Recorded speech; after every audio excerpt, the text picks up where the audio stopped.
to Straight Talk with Andrea Joyce.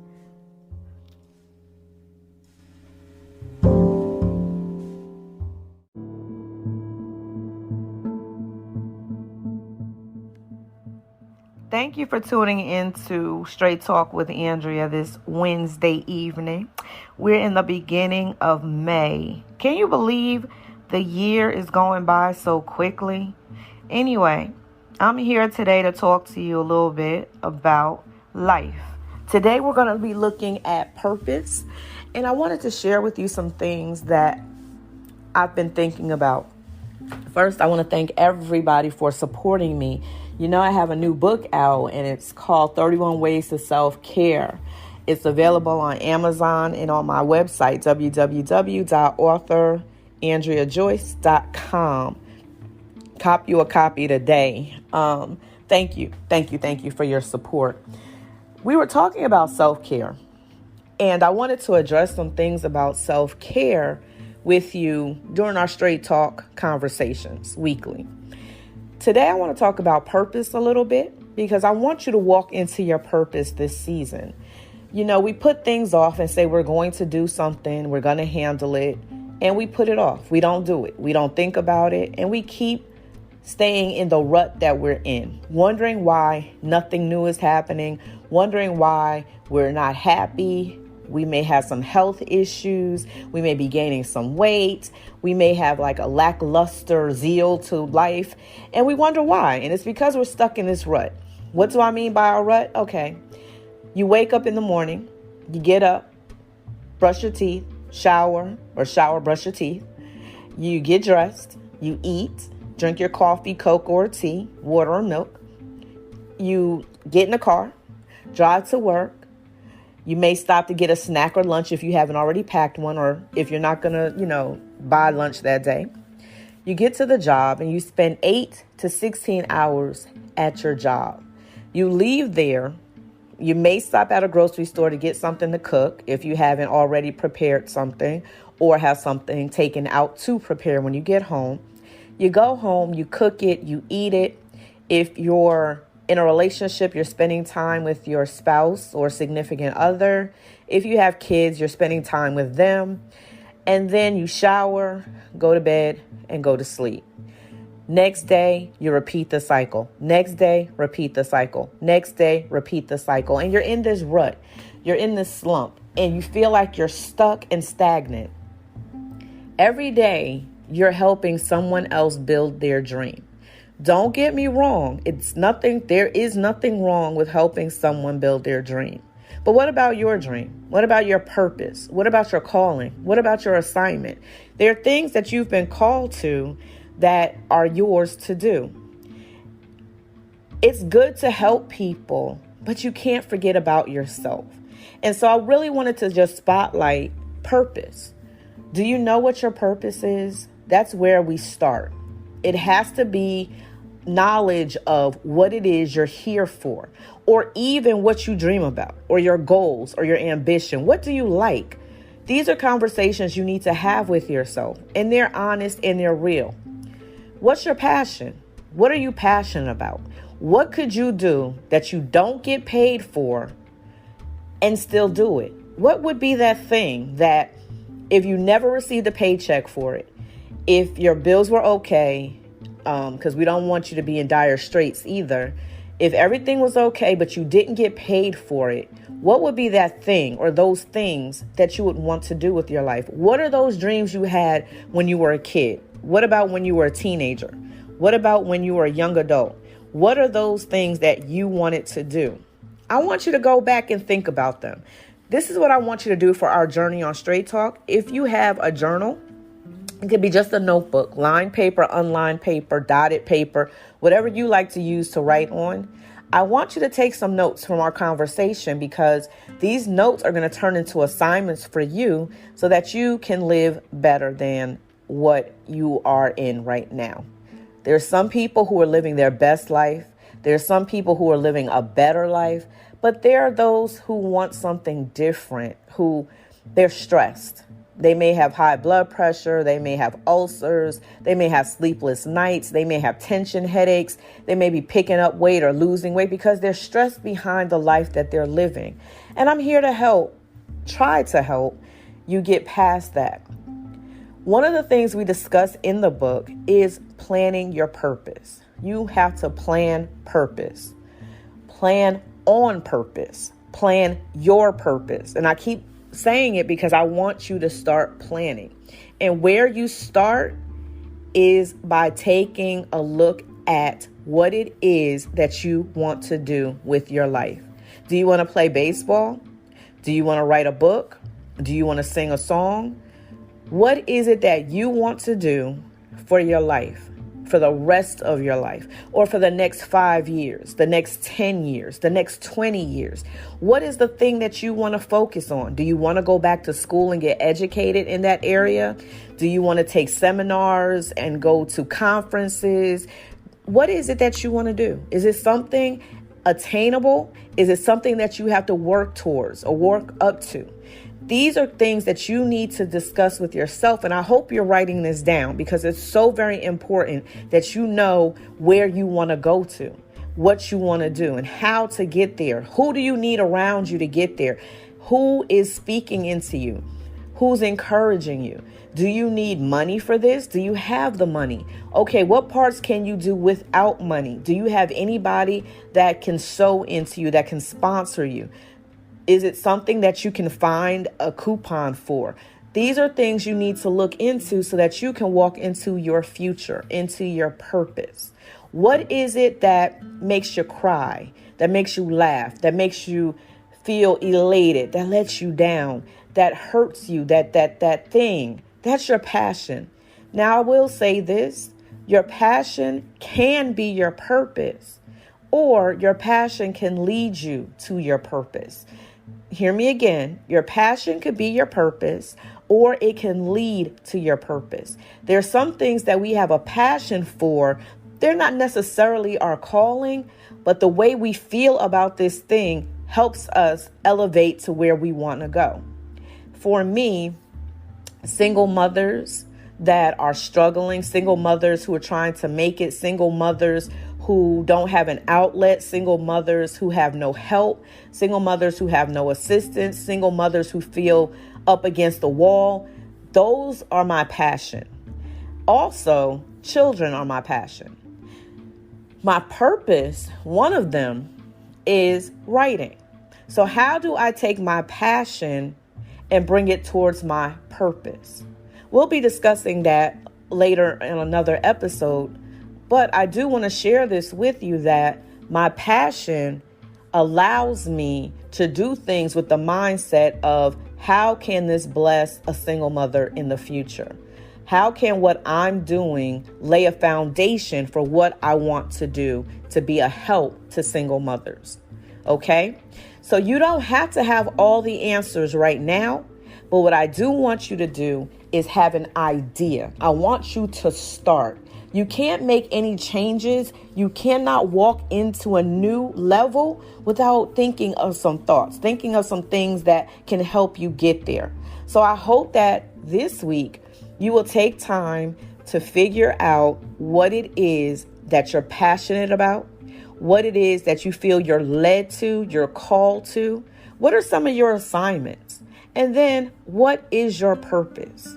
If you don't know, a good way to find out your purpose is to pray about it. I prayed about mine because for so long I didn't know what mine was. I started out wanting to be a lawyer, a criminal attorney from the age of 5 until about the age of 17. And a couple of things changed my mind.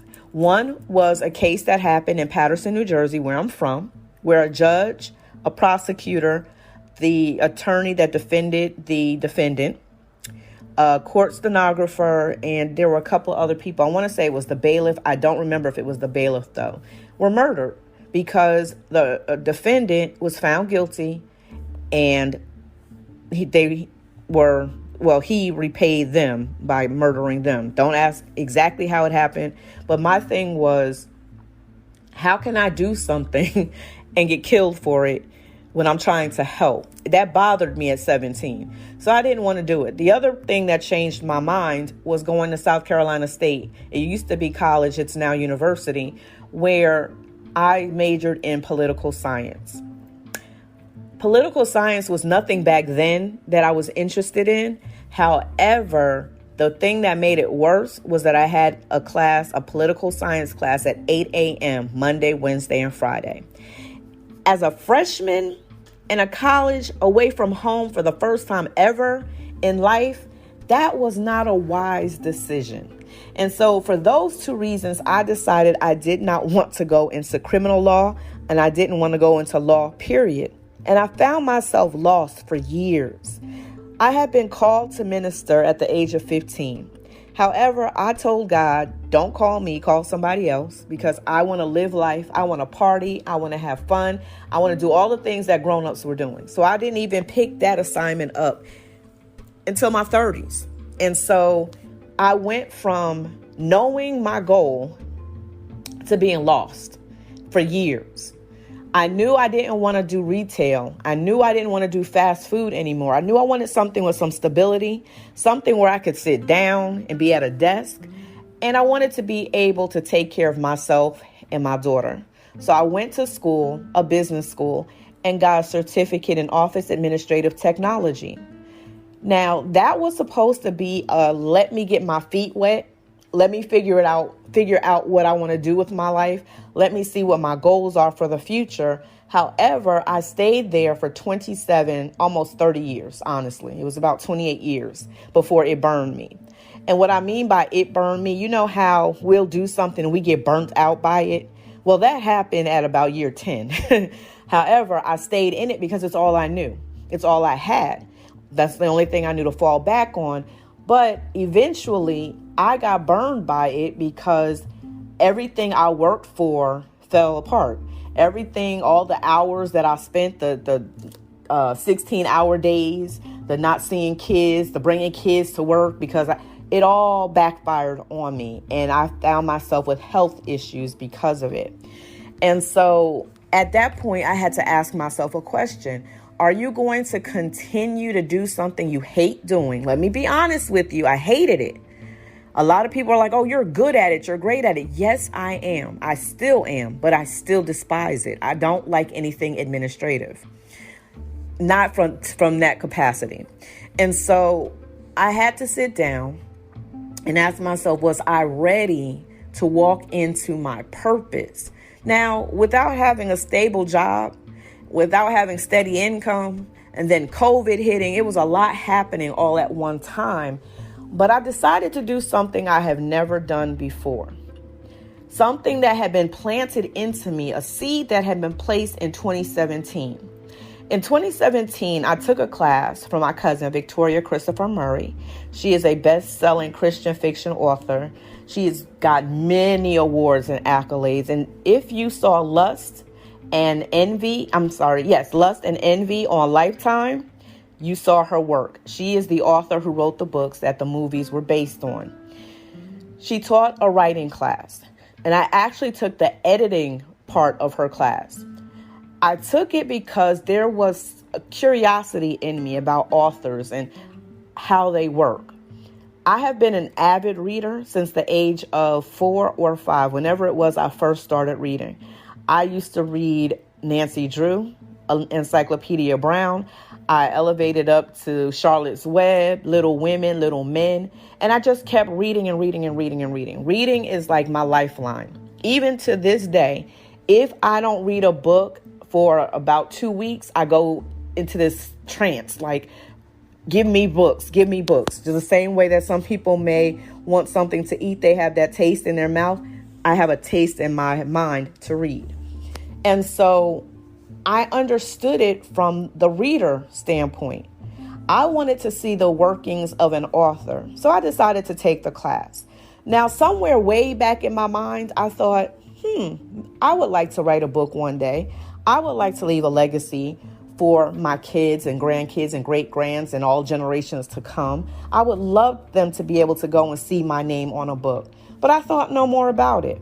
So I took the class, and I hope and pray One day she will teach classes again. She is an awesome, awesome, awesome teacher. She is an awesome author. She's an awesome teacher, and that's a blessing because she gave us so much information, so many tools, so many tricks, and it was wonderful. That was 2017. I took all the information I got from that class and I filed it away because at that time, I wanted to get back into production. I owned a production company, Faith and Me Productions, and we handled stage plays, TV series, and movies and shorts. Also PSAs. And so I wanted to get back into that. And I didn't have room to write plays and write scripts and write a book. So because my first love is writing, directing, and producing for stage, film, and TV, that's where my focus went. And I didn't think any more about it. When COVID hit, I decided at that point it was time for me to do something because I didn't want to keep watching TV. TV was driving me crazy. Anybody who knows me knows I love television. I love to watch movies. I love it. It's like I feed off of it because it's what I love. It's a passion of mine. And writing for it. So watching shows and breaking them down or seeing the tricks that the cinematographer or videographer used or seeing the director's ability or lack thereof, it's all amazing and awesome to me. Well, when COVID hit, after about a week, I was tired. I didn't want to see another TV screen. I was tired of binge watching. I think I had binge watched 10, 12, 15 programs, and I was tired. So I decided I needed another outlet. I was reading, and then one day I was just like,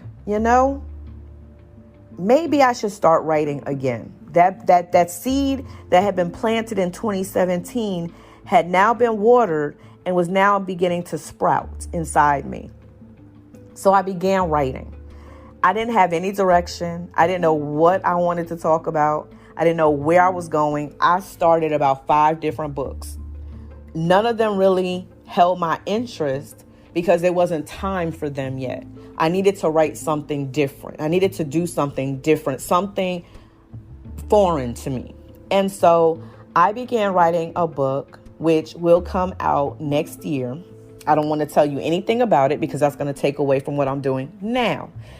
And it's a total departure of what I thought I would be writing, even though it is a part of me. It definitely is. And so I began writing. And once I finished this year, I didn't know what to do next. So I consulted my cousin and she was like, editing, I don't want to talk to you until you edit. Okay. She was she wasn't mean about it at all. She was she gave me a lot of information. She was like, just edit. You focus on editing. Everything else will happen. So while I was editing, I felt I had a lot of questions. I knew she had a lot going on and I didn't want to keep tapping into her. And so there were 2 friends who had written books. And I decided to go the route that they did and take a writing class because with my cousin, I had taken an editing class. So now I wanted the basics of how to write because, can I be honest with you? I wasn't sure where commas went anymore. It had been so long since I had written anything, compositions and all of that. I couldn't remember about commas, punctuation, grammar, because, over the years, my language has, I've added a lot of colloquialisms and colorful words into my vernacular. So I wanted to not sound like I was talking, but rather write for the reader's pleasure. So I decided to look for a writing class, and I did. And I was looking at the different classes. Thankfully, they were online, but I didn't see one that really stuck out to me. And then one day, out of the blue, I just happened on a post on Facebook from my girl, Ty Johnson, Lady Ty the Great. She had been advertising information for writers. And so I never knew that she had a class. I knew she was giving tidbits. So I reached out to her. A friend of mine and I did, actually, because that's how I actually came to it. I didn't think that I would be the one taking the class. I thought my friend would take the class. So I was trying to link the two of them up because I know Ty from way back. And I knew she was good-hearted, and anything she did, she was going to give 100%. So I knew she wouldn't steer her wrong. And besides that, she had helped two of my friends publish books. They were published writers because of her. And so I introduced the two of them, connected them, and I thought my job there was done. But then Ty started asking me questions about writing. And I had to be honest. I wasn't going to lie to her. And I said, well, I'm kind of stuck right now because I don't know what to do after writing the book. Editing is getting on my nerves. Now, I love you all, and you know I would never lie to you. I would never pretend to be something I'm not or pretend to be in a place that I'm not. Editing is my biggest nightmare in books and film. Oh my gosh, editing takes the most time. You have to be so conscientious. You have to pay so much attention. Oh my gosh, editing to me is worse than writing. It's harder than writing. It takes more time than writing. And so I kind of was stuck. And honestly, if I'm going to be honest, I was stuck because I didn't want to edit. But I knew I had to. I didn't know what I was going to do with the book after, except for give it to my cousin. But I wasn't sure if the product I had written was even good enough to give to my cousin. Can I be honest with you? And so I decided that I would take the class or take any advice that Ty could give me because I didn't want to present to my cousin a whack book. I didn't want to waste her time that way. And so I took her class. No, I showed interest in it. And then she said, come on to the class or whatever, pay the fee. And it's a really worthwhile fee. When I tell you all the information I got over 7 weeks, it actually is 6 weeks, but we got a bonus week. It was everything. I learned so much about self-publishing. That's the other thing. I wanted to learn how to self-publish just in case my book didn't get picked up by anyone. Just in case someone said, you're not good enough, you can't do this. I didn't want my book to gather cobwebs on the shelf. So I wanted to do something that I would be able to do myself. Enter in her class, Writing and Self-Publishing. How to self-publish. Perfect. I took the class and while in class, I already had a book. I went in with a chip on my shoulder because I was like, I don't need to learn how to write anymore. I've written the book. I'm editing. I need help. How do I edit effectively? What do I need to do? I'm going crazy. Now, remember, I had already taken the editing class with my cousin, so I already knew the editing information. It just was stressing me. So I talked to Ty about it. And in the midst of having a conversation with her about this book that was driving me crazy, another book was entered into my spirit. And Ty said, go for it. And I was so excited to be encouraged to write this other book, which is inspirational, which gives tips on how to self-care. And it wasn't something that I pulled out of the air. It's actually what I did to self-care during the virus, during the lockdown, during the pandemic, during the shutdown, and how I was able to not lose my mind. There are some people in my life and that I knew that were suffering because they were in the house. They couldn't talk to loved ones. They couldn't go anywhere. They were so busy, always busy, running. They didn't know how to settle themselves down.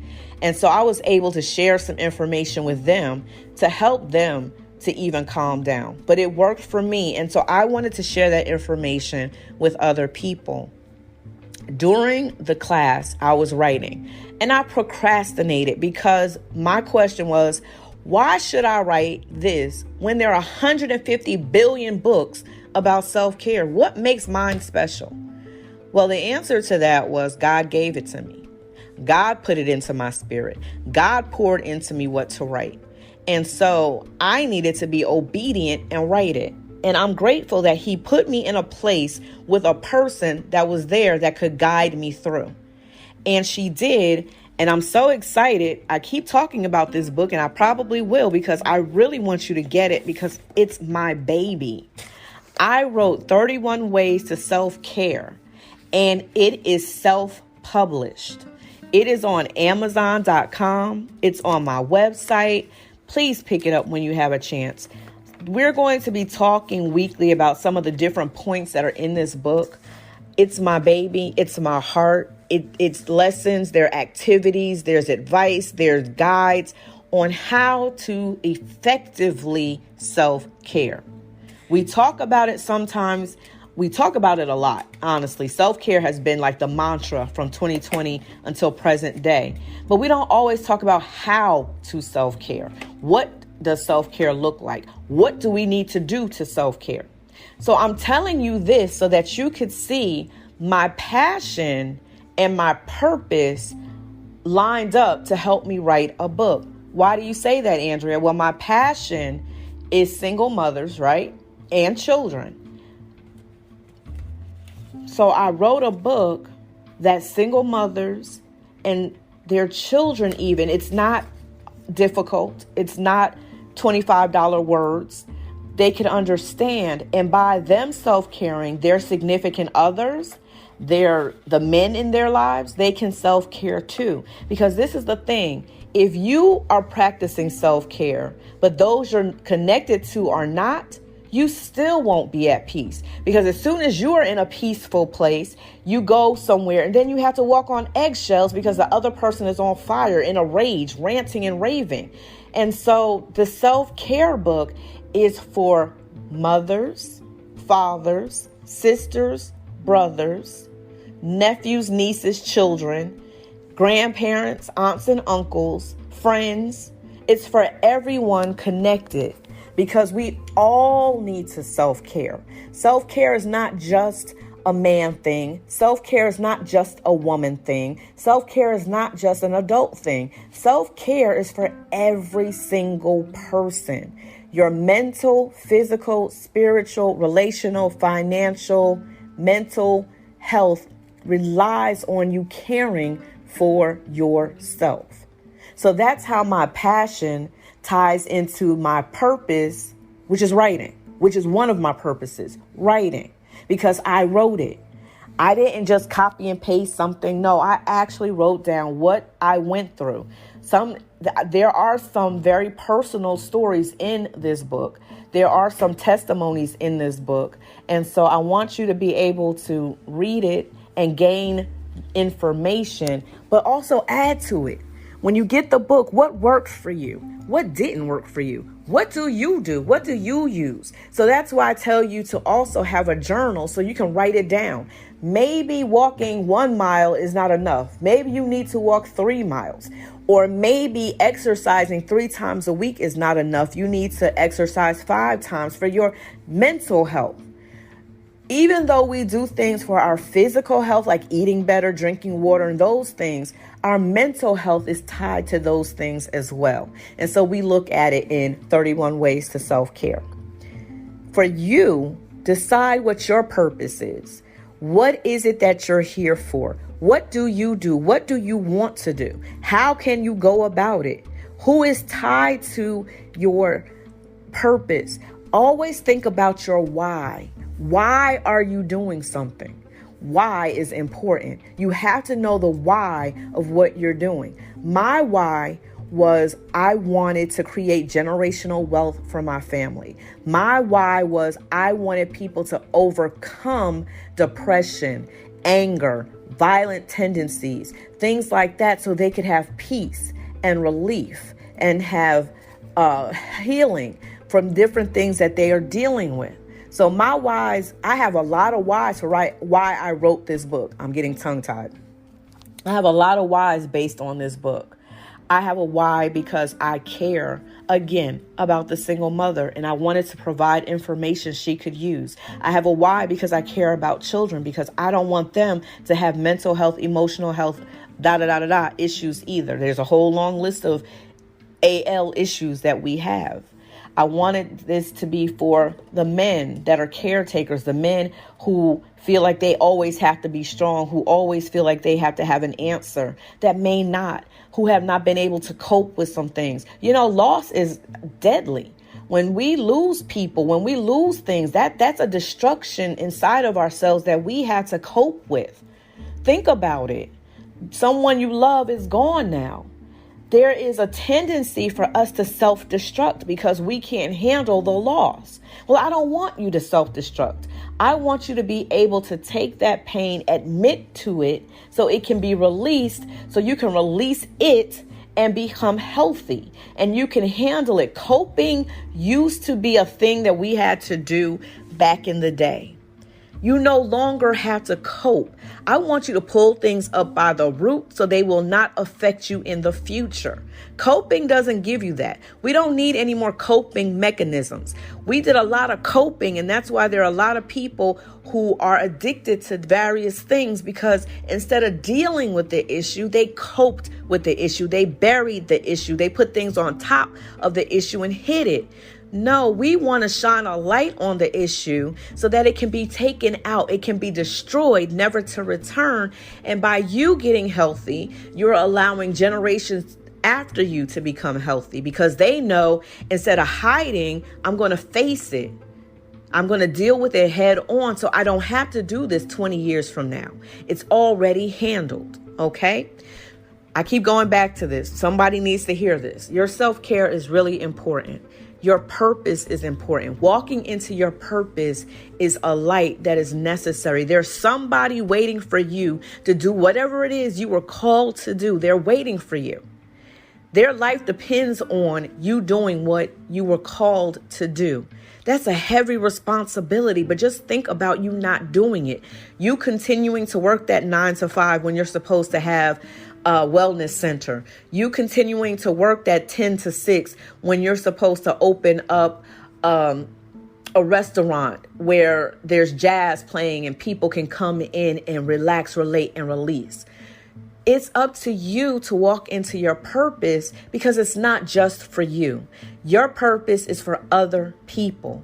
You don't know how many people are called to you, or how many people watch you, who need you, who are reaching out to you, who are looking for you to be in position, because they're looking for a specific thing that you have. It's placed inside of you. So recognizing your purpose and walking it out is so important. But this week, I want you to focus on learning what your purpose is. I want you to be detailed and specific. I want you to talk about your whys. Why were you called to this? Why is it important for you to do? Why? Then who? Who are you servicing? Who is your audience? Who are you talking to? Who will benefit from you doing what you do? Who? The why and the who are important. Then what? What does it look like? What area will it be in? What tools do you need? What equipment do you need? What people do you need? So why, who, what? I want you to think about those three. I don't want you to think about the how, and I don't want you to think about the when yet. Your assignment for this week is your why, your who, and your what. And we'll come back next week and talk about the how and the when. Thank you so much for tuning into Straight Talk with Andrea Joyce. We'll talk about all manners of conversation, everything under the sun we'll discuss. This week and next week, it'll be about purpose. Thank you for tuning in. I'll talk to you soon.